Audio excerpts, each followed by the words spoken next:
Assalamualaikum warahmatullahi wabarakatuh. Salam sejahtera, salam satu Malaysia ya. Salam daripada Borneo dan salam daripada 3M atau workshop Tuaran. Alhamdulillah kita hari ini ada satu penggambaran atas sebab permintaan ramai bagaimana cara kita nak buat labeling dan juga adaptation. Jadi sebelum kita membahas permintaan itu, kita bahas lebih dalam. Ya, sebelum itu kita nak maklumkan penggambaran ini dibuat di 3M Auto Workshop Tuaran yang terletak depan Serbe Express Tuaran selepas bulatan kuda. Nah, tengok sana ya. Bulatan kuda. Itu ada depan Serbe Express Tuaran. Baik, penggambaran hari ini dibuat pada 13 hari bulan kan hari? 13 hari bulan 1 ya. Betul nggak? 13 hari bulan 1. Hold dulu, tengok. Oke, jadi penggambaran ini dibuat pada 12 hari bulan 1 2026, tahun baru lagi lah. Jadi apa yang kita mau kongsi di sini adalah bagaimana cara kita buat labeling untuk kereta Exora, ya, CFE ataupun Exora IFM ataupun Saga FLX. Apa sahaja Kempro yang menggunakan CVT, kaedahnya sama. Kecuali Kempro yang guna 480, ya, macam Persona, Saga BLM itu tidak sama. Tapi apa kereta yang guna CVT sama dia punya cara. Ada punya cara labeling dan cara adaptation sama untuk Kempro. Jadi oleh kerana di hadapan kita ini ada satu kereta Kempro Exora CFE, di mana kereta ini sebenarnya baru overhaul dan siap sudah, cuma itu penggambaran lain.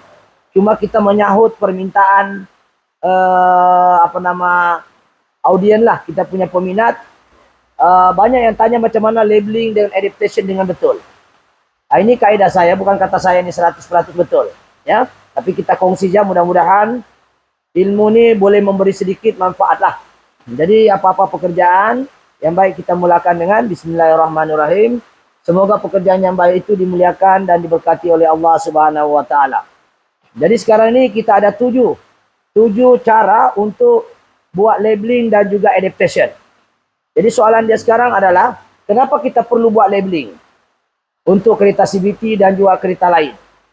Selain daripada Exora CFE, FLX, Iris, Persona CFE, Persona NFE, dan juga Preve. Kenapa kita perlu buat labeling dan juga adaptation? Itu persoalan dia. Kenapa kita tidak isi minyak terus jalan saja? Macam AT. Ya kan? Sebab pertama ialah kenapa kita buat labeling? Sebab kita nak menentukan kereta ini cukup minyak ataupun tidak.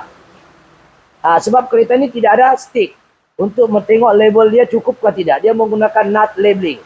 So kita kena buat nut labeling supaya kita tahu dalam gearbox kita ini cukup minyak ataupun tidak.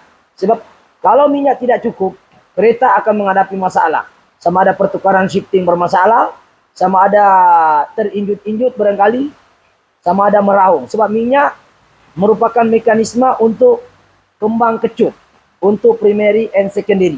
Sebab CVT maksudnya adalah continuously variable transmission, di mana dia tidak ada gigi satu, gigi dua tidak ada, dia cuma ada ratio.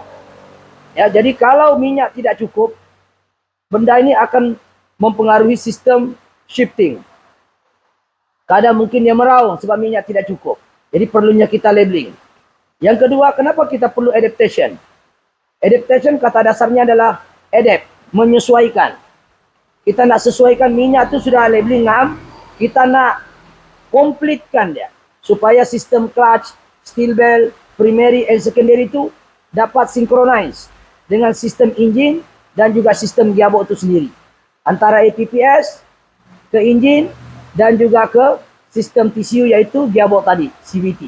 So kalau kita tidak buat adaptation, kita nak renggangkan tu steel belt, kita nak adaptationkan tu forward clutch and reverse clutch, kita nak adapt semua komponen-komponen minyak masuk ke dalam primary and secondary, kita tidak dapat buat menggunakan kaedah macam AT. Jadi kita guna scanner. Tapi sebelum adaptation, perlu minyak cukup dulu. Itu yang kita buat labeling. Setelah labeling, baru kita buat adaptation untuk renggangkan steel belt yang longgar, primary and secondary yang tidak berapa peak minyak dalam. Sebab kembang kecut ini ditolak oleh minyak hidrolik. Jadi kalau berlaku masalah adaptation tidak diadapt, dia jalan juga, tapi dia terhinjut-hinjut. atau shifting tidak berapa bagus, walaupun primary and secondary puli tidak ada kebocoran. Jadi ini penting kita paham. Jadi kenapa perlu dua labeling dan adaptation? Dan yang persoalan yang ketiga, kenapa bila masa kita perlu buat adaptation? Bila kita perlu adaptation? Yang pertama, kalau kita ganti filter, akibat jangka panjang sudah lah 50.000 gitu kita ganti. Kita perlu buat adaptation sebab kita nak adaptkan, nak sesuaikan minyak baru tu agar dia adapt di dalam ataupun dia dapat sesuaikan minyak baru dengan sistem komponen-komponen dalam. So dalam CVT seperti mana saya jelaskan tadi, dia ada primary, secondary, steel bell, forward clutch, reverse clutch, planetary gear set. So benda ini perlu pakai minyak dan perlu fit. Dia tidak boleh ada pre-pre di dalam. So perlu kita buat adaptation. Tukar filter, buat adaptation. Itu yang pertama. Ya, kenapa kita perlu adaptation? Sebab kita tukar filter. Yang kedua, kenapa perlu adaptation? Adalah sebab kita overhaul. Overhaul lagi lah. Kalau tukar filter pun kita adaptation, overhaul lagi lah kita buat adaptation. Sebab komponen semua di dalam kita bongkar. Tentu ada liang-liang ataupun lubang-lubang yang tidak fit minyaknya. Jika kita terus jalan, kereta kita pasti termenung ataupun shifting tidak berapa bagus. Walaupun baru overhaul. So perlunya kita selepas overhaul, kita labeling baru adaptation. Jelas ya? So itu yang kedua. Yang ketiga, kenapa kita buat adaptation? Jika polkot tu keluar, not finish. Adaptation not finish. Ada setengah-setengah kereta datang di bengkel kita. Ya, dia cakap, dia hantar kereta. Kereta Exoranya dia hantar. Tetapi lepas hantar keluar itu logo durian. Bila dia keluar logo durian, dia keluar di situ polkot adaptation not finish. Kalau keluar perkataan adaptation not finish, kereta Anda akan melompat. Masuk di melompat dia. Pasal dia tidak adapt. Berlaku masalah di dalam. Primary, mungkin secondary, mungkin juga clutch forward atau reverse. Yang tidak synchronize dengan TCU. Oke, juga kasih hold dulu. Oke, jadi itulah tujuannya kenapa perlu adaptation. Dan persoalan yang keempat, apakah cara untuk adaptation? Wajibkah kita guna scanner? Dan tidak semua scanner support. Kalau scanner itu harga 5.000 ke atas, dia support. Dan kalau scanner itu di bawah 5.000, kadang-kadang tidak ada support adaptation. So, kena beli scanner yang sesuai. Persoalan yang perlu kita pernah jumpa juga, adakah wajib pakai scanner? Yes, jawapannya wajib. Kalau tidak ada juga bang, kena cari yang ada adaptation, yang ada perkataan special function. Nanti kita akan ke depan sih. Jadi itu kenapa perlu buat adaptation? Untuk sesuaikan. Adaptation maknanya adaptasi. Kita nak adaptasikan minyak baru, clutch, apa semua.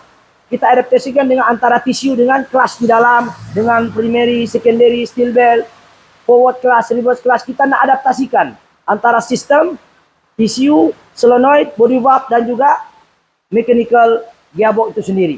Nak buat adaptasi. So, sekarang ni kita ada buat 7 sebab kenapa kita, 7 cara kenapa kita buat adaptation. Untuk CVT, Exora, FLX, Iris, Persona baru, ataupun Persona NFP, dan juga Preve. Dah kira dia Preve NA non turbo ataupun Preve ada turbo. CFP ataupun IAFM.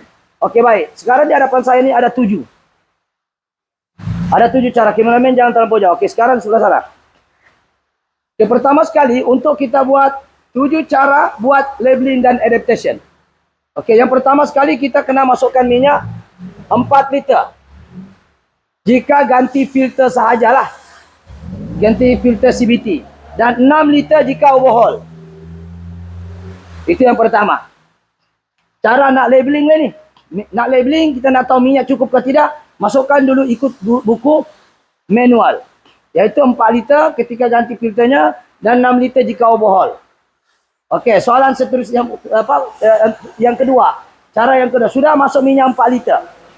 Okey, atau 6 liter. Tengoklah macam ini sudah masuk 6 liter sebab overhaul.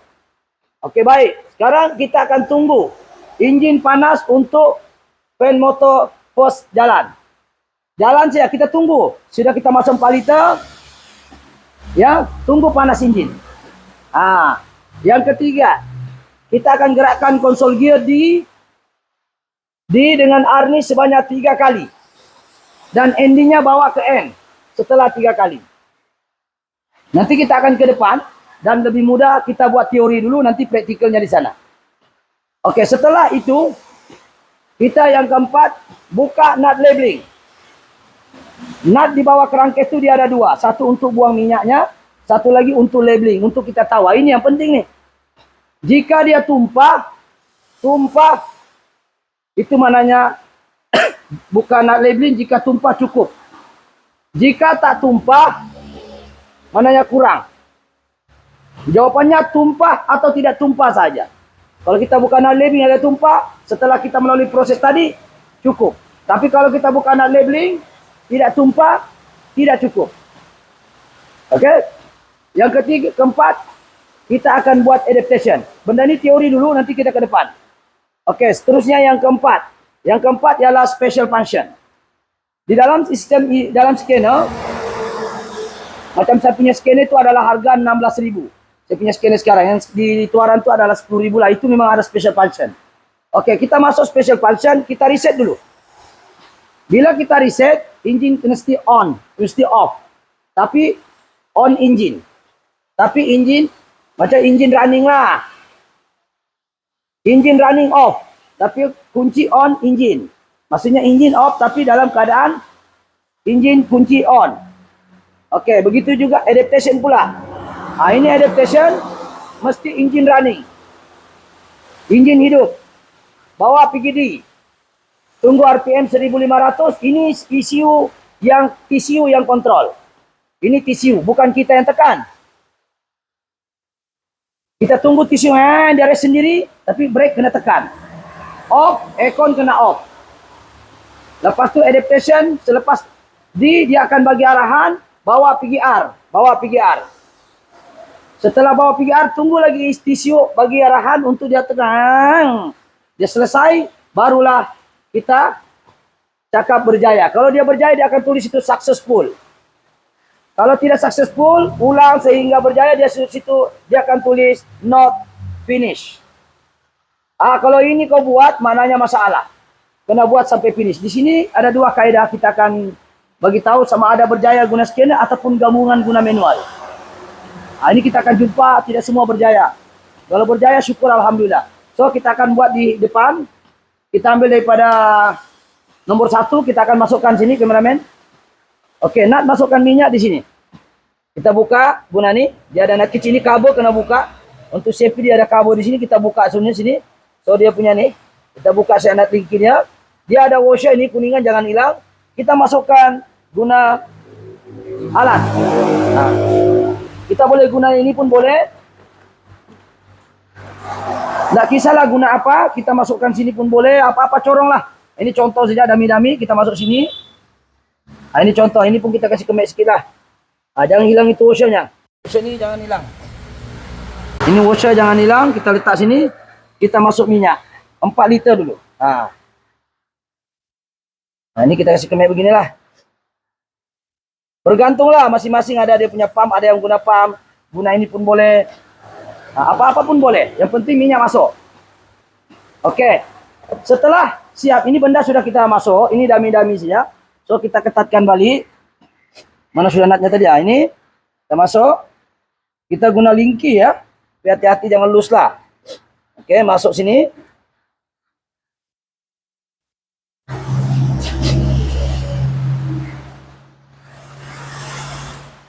Oke.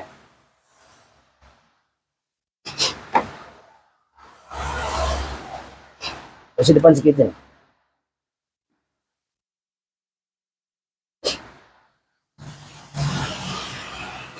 Oke, masuk. Sudah cukup lah nih, tapi jangan ketat betul dulu.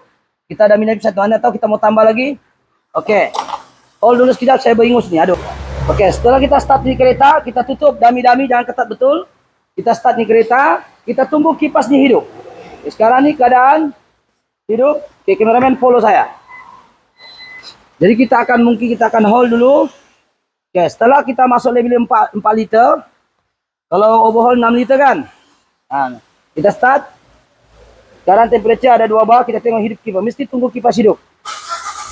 Oke, kita start. Ini kita sudah buat sebenarnya, ini dami-dami untuk memudahkan orang tanya tadi soalan. Oke. Alright. Alright, kita ke depan, kita akan tunggu kipas itu jalan. Coba hold dulu sekejap. Okey, bila kita buat ini kereta jenis turbo, kita tidak mau keluar ini check engine, betul? Kameraman sini. Ini check engine ini adalah dia punya turbo tu, kita kasih clear saja di sini. Pasang balik dulu yang ini. Kameraman pasang. Pasal kita tengok time adaptation tu ada sensor yang keluar. So tadi orang saya dia lupa dia bukan, dia pasang balik. Ini turbo boost. Dia duduk dekat pipe sini. Untuk turbo kalau IFM tidak ada masalah. Dia gini. So apa untuk mengelakkan dia jadi sensor kita cocok saya buka saya ini. Ini kita letak di luar supaya check engine tidak keluar dan kita buat adaptation apa tu. Ini adalah sensor turbo punya. Ataupun sensor boost. So kita tukar, kita delete saja. Okey. So kita tengok sini hilang sudah. Tu hilang. Alright, hilang sudah turbo, tiada sudah sensornya. So dia clear sini di kameraman. Boleh nampak sini. Tiada notifikasi. So kita akan masuk ke bahagian gearbox. Sementara menunggu kipas jalan. Inilah scanner saya yang 15K inilah. Ini yang paling baru, lori pun boleh. Ini kita masuk transmission. Okey. So kita akan tengok DTC untuk gearbox, adakah tidak. Ini dia kata not adaptation, not finish contohnya. Ini yang kita mau buat. Contohlah. Alright, kita akan tengok peringkat pertama dulu.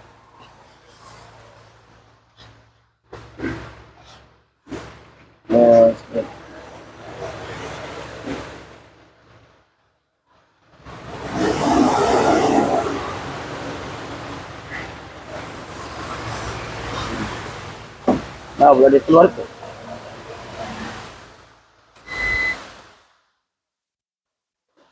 Tadi okey sudah. Okey, kameraman sini. Okey, sekarang kereta sudah menunjukkan 3 bar. Ya, 3 bar. Dan kereta ini sebenarnya sudah 3 bar, sekejap lagi kipas akan hidup. Kipas akan hidup. So, hidup saja kipas baru kita buat start buat labeling. So, sekarang ni labeling dulu. Sekarang kipas sudah jalan. Ini kereta sudah panas sebenarnya ya. Kita buat dami-dami saja. Okey, peringkat 1 minyak sudah masuk. Lepas tu kita buat labeling. 1 sudah siap, masukkan minyak.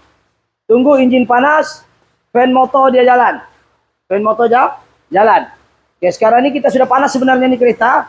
Kalau dia jalan seperti ini, kita onkan saya aircon lah supaya laju, supaya duration dan supaya kameramen sana.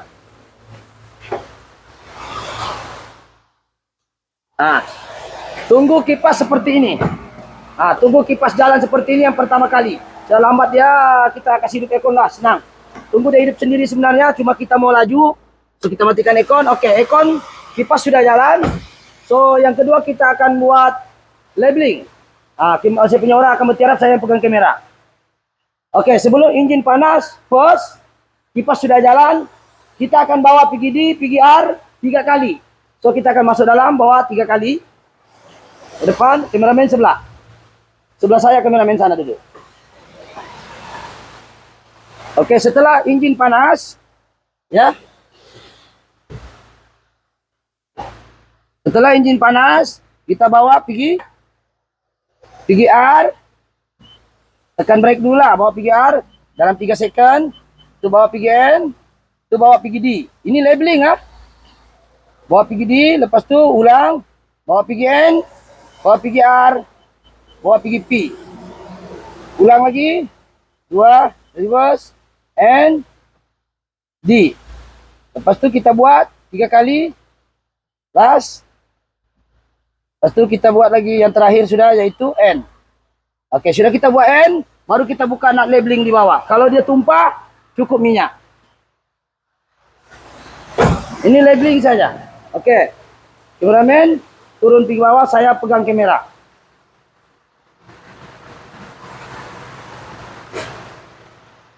Okey, nut labeling dia tu duduk di bawah. Coba kameramen tidak tahu nampak atau tidak, kaki sana. Ya tahu kamera boleh nampak, tunjuk. Mana dia? Sini. Ini nut labeling, nampak Sekejap. Nut labeling tu. Buka tu nut labeling dia. Tumpah. Okey, saya buka. Kena tada lah. Sekejap saya kasih fokus dulu. Kalau dia tumpah, maknanya cukup minyak. Ada nuansa di bawah, jangan salah buka. Ada tumpah, tangan turun tuh ada tumpah. Tanganmu turun, cuma nggak nampak itu kamera. Apa? Kalau begini tumpah mananya cukup. Dah tutup balik. Alright. Setelah itu kasih ketat sudah kalau cukup.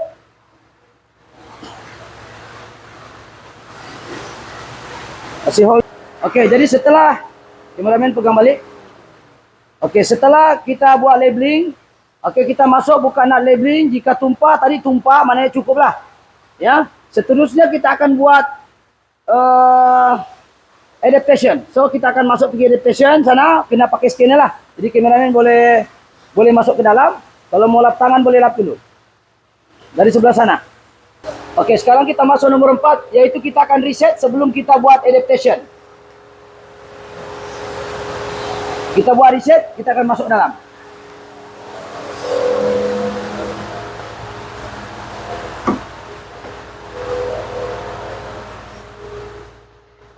Oke. Sekarang di scanner tangan saya nih, kita masuk transmission. Oke. Inilah di bawah senang. Oke, kita akan masuk special function. Ini read, tidak payah kita terus reset ya, reset. Oke, dia suruh kita engine tapi engine mati, kita on.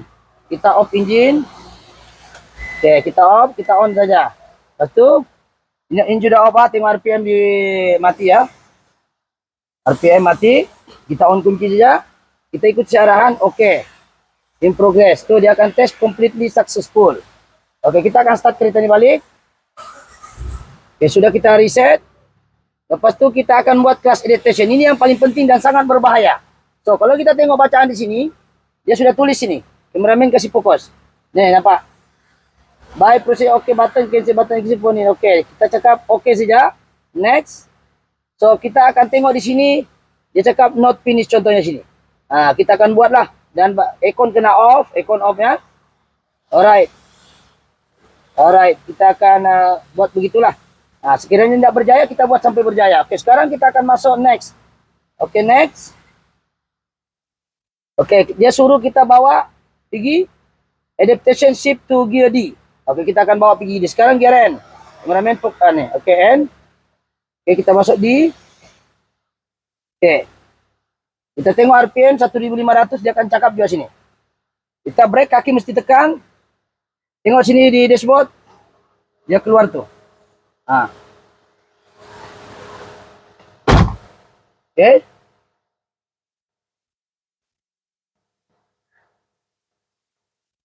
Oke, dia suruh kita raise up sehingga 5.500, 1.500. Oke.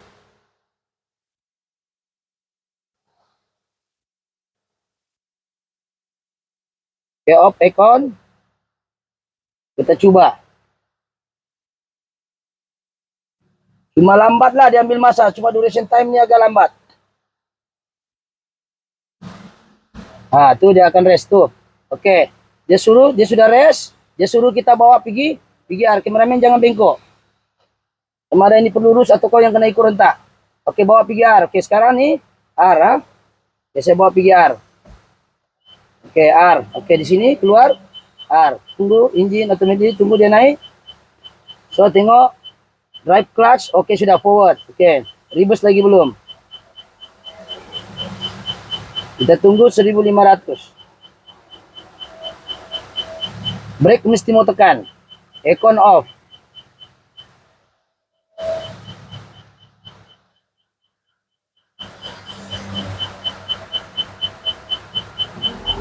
Oke, selesai. Test completely successful. Tekan OK. So, semua sudah OK, kita akan close. Ciri-ciri yang OK, di sini logo durian tidak keluar. Oke. So, kita akan bawa pergi. And balik. Lepas itu kita scan lagi satu kali. Kita tengok OK ke tidak. Sorry, bukan adaptation. Kita tengok DTC. Dia cakap not finish. Ini kita akan habiskan. Kita akan off kunci. Baru kita on balik. Kita release.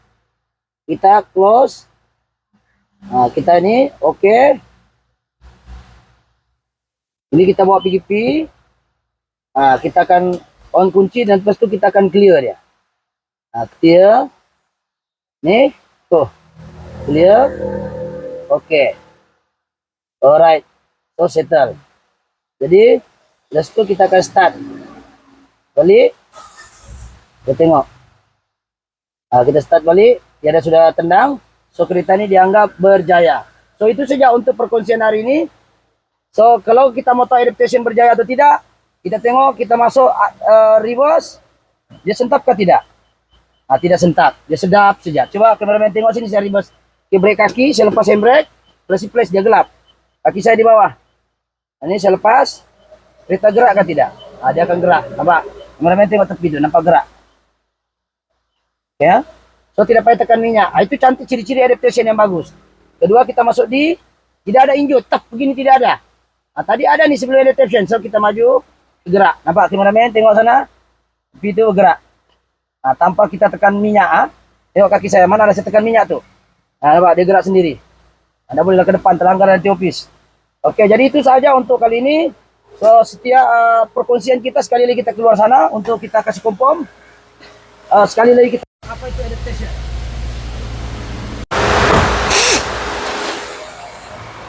So sekali lagi,